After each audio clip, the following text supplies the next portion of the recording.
Pemerintah Kota Lubuk Linggau bakal menempuh jalur hukum apabila ada masyarakat di Kelurahan Petanang Ilir, Kecamatan Lubuk Linggau Utara 1 menolak untuk direlokasi dari lahan di wisata terpadu.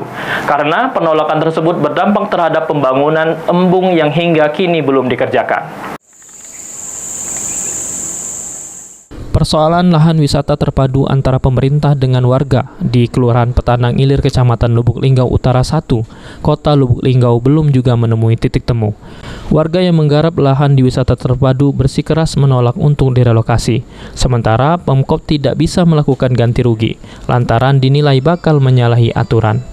Sekda Lubuk Linggau sendiri sudah berupaya menjelaskan ke ketujuh warga, namun hal itu masih ditolak. Padahal menurut Sekda, warga harus tahu diri, karena lahan tersebut sudah menjadi milik pemerintah. Pemerintah kini tengah mengkaji pemberian uang kerohanian untuk warga yang lahan garapan mereka yang terkena imbas pembangunan kawasan wisata terpadu. Tetapi hal itu belum dianggarkan karena belum ada acuan.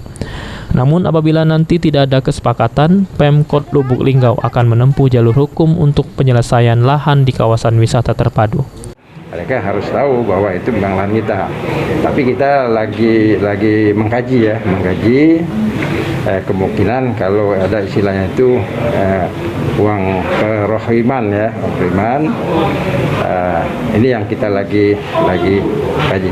Tapi untuk sementara ini belum kita anggarkan itu.